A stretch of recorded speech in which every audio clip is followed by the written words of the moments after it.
Assalamualaikum warahmatullahi wabarakatuh. Bagaimana kabar Anda semua hari ini? Semoga semua dalam keadaan sehat selalu.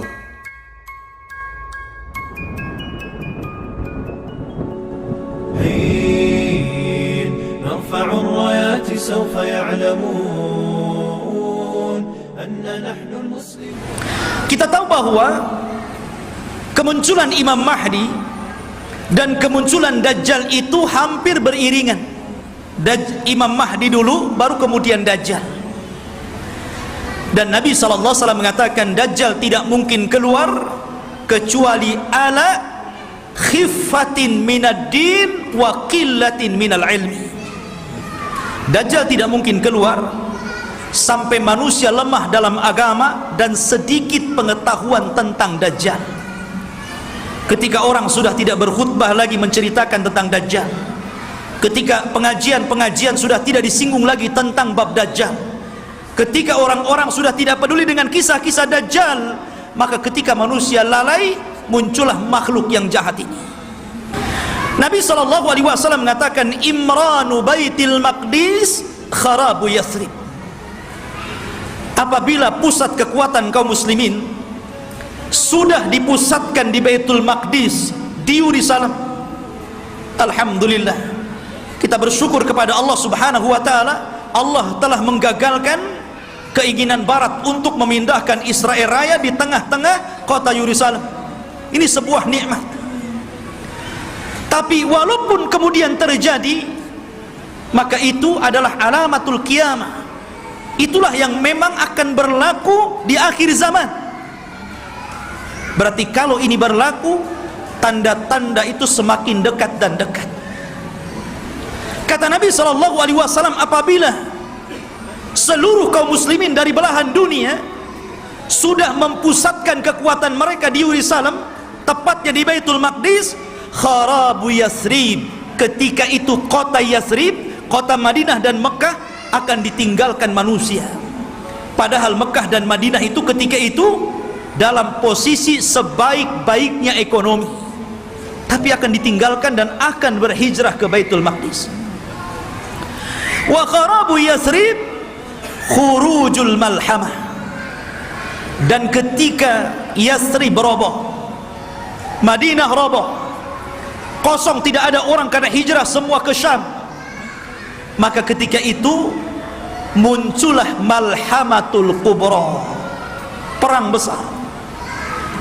Malhamah itu diambil dari kata-kata lahmun. Lahmun itu artinya daging. Kenapa kemudian peperangan disangkut pautkan dengan daging? Karena ketika itu peperangan, setelah orang melakukan peperangan dengan alat-alat canggih, maka alat-alat itu kemudian dimusnahkan, maka kembali peperangan menjadi peperangan kembali ke alat-alat tradisional. Boleh jadi mungkin diawali dengan perang nuklir dulu, karena masing-masing negara punya nuklir gitu kan, masing-masing negara punya rudal, punya senjata hebat. Boleh jadi muqaddimah peperangan ini dilakukan dengan cara perang teknologi dulu. Setelah kemudian hancurnya negeri-negeri, senjata pun sudah tidak ada lagi, hanya bangkai-bangkai besi-besi tua, disitulah kemudian peperangan akan kembali ke perang tradisional. Disinilah pembenaran sabda Nabi SAW, agar anda melatih diri dengan cara berkuda, dengan cara menombak, dengan cara memanah, dengan cara berpedang, karena perang akan kembali ke zaman itu. Ma'asyiral muslimin, kemudian wa khurujul malhamah, apabila telah nampak malhamah, orang berperang dengan pedang sehingga daging tercabik-cabik dan melayang kemana-mana, darah muncrat kemana-mana, ketika terjadi malhamatul kubra, maka ketika itu kaum muslimin menguasai Konstantinia. Apa Konstantinia? Konstantinia adalah Konstantinopel, akan dikuasai. Di mana Konstantinopel itu? Di Turki sana. Jadi kaum muslimin akan menguasai sampai ke sana.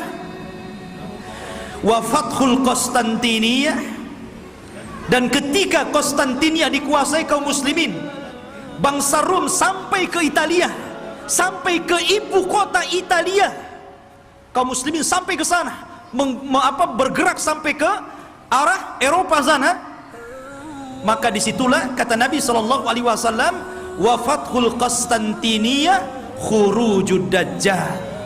Ketika kaum muslimin memenangkan perang besar, perang Konstantinia, maka ketika itu munculnya dajjal. Ma'asyiral muslimin rahimani wa rahimakumullah. Kita tahu bahwa pusat kekuatan kaum muslimin, saya katakan kelak akan berada di Palestina, tepatnya di Yerusalem, Baitul Maqdis. Semua kaum muslimin, tentara-tentaranya dari berbagai macam negara akan bergabung di situ. Maka disitulah ikhwatu fiddin, barat ini punya kepentingan. Mereka hendak menghancurkan bangsa-bangsa yang menurut mereka itu sangat kuat dan tidak bisa dikalahkan oleh sendiri. Maka akhirnya mereka melakukan perdamaian bersama kaum muslimin untuk sama-sama menyerang bangsa-bangsa yang menurut orang-orang Romawi itu sangat berbahaya bagi mereka dan juga kaum muslimin. Maka berdamailah ketika itu kaum muslimin dengan orang-orang barat, ya. Makanya Nabi SAW mengatakan, tastalihuna antum warum sulhan aminah. Kalian kaum muslimin di akhir zaman akan berdamai dengan orang-orang Nasrani, orang-orang Romawi. Dan ketika itu orang-orang Romawi aktsarun nas, orang yang paling banyak pasukannya. Mereka tuh banyak sekali. Cuman masalahnya, kalau memang orang-orang Nasrani itu mereka kuat, kenapa tidak langsung menyerang kaum muslimin? Karena kaum muslimin itu walaupun sedikit ditakuti oleh orang-orang kafir. Lihat di zaman Rasul, perang Badar, 300 melawan 1.300, menang. Lihat perang Mu'tah, antum tahu perang Mu'tah? Perang Mu'tah itu perang di mana kaum muslimin berhasil memerangi orang-orang Romawi. Nabi menulis surat kepada Raja Romawi. Suratnya itu dirobek, utusannya dibunuh. Marah orang-orang Romawi ini, akhirnya menyiapkan pasukan bergerak untuk menyerang Nabi. Kata Nabi, kalau mereka menyerang kita di Madinah, maka akan banyak terbunuh, laki-laki, perempuan, anak-anak, kakek-kakek. Ini tidak adil. Kita siapkan pasukan, kemudian kita sambut mereka. Akhirnya Nabi SAW mempersiapkan pasukan. Kata Nabi, wahai Zaid, peganglah bendera. Kalau kau mati, ganti dengan Ja'far. Kalau Ja'far mati, ganti dengan Abdullah ibn Rawahah. Perangkat. Dan diantara pasukan ada Khalid ibn Walid, tapi tidak dijadikan pemimpin karena baru masuk Islam. Berangkat mereka ke Mu'tah, ya. Ketika melihat jumlah mereka berlipat-lipat banyaknya dengan kaum muslimin, wajar, manusia. Zaid mengatakan, apakah kita perlu pulang ke Madinah memberitahu Rasul atau bagaimana? Nggak imbang nih, pasukan Romawi banyak sekali, sementara pasukan kita sangat sedikit sekali.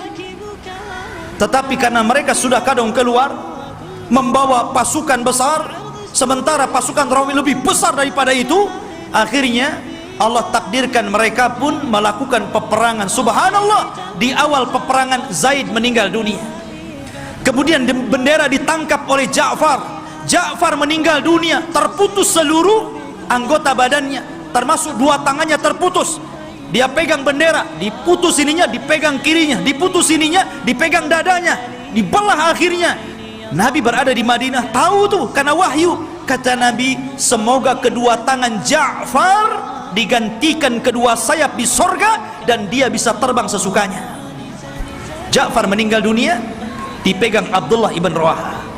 Abdullah ibn Rawahah meninggal dunia, bingung kaum muslimin, ini tidak ada lagi pemimpin pasukan. Maka mereka melirik kepada Khalid ibn Walid. Akhirnya dipegang dialah. Dia punya strategis perang yang luar biasa. Pasukan yang ribuan itu bisa dikalahkan oleh strategis Khalid ibn Walid. Sampai ada seorang Romawi bertanya kunci kemenangan kepada Khalid. Khalid, bagaimana engkau bisa memenangkan peperangan ini sementara jumlah kalian kecil dan jumlah kami besar? Kemudian Khalid memberikan kuncinya. Kata Khalid, nahnu qaumun nuhibbul maut kama tuhibbul hayah. Kami kaum yang cinta kematian sebagaimana kalian cinta kehidupan.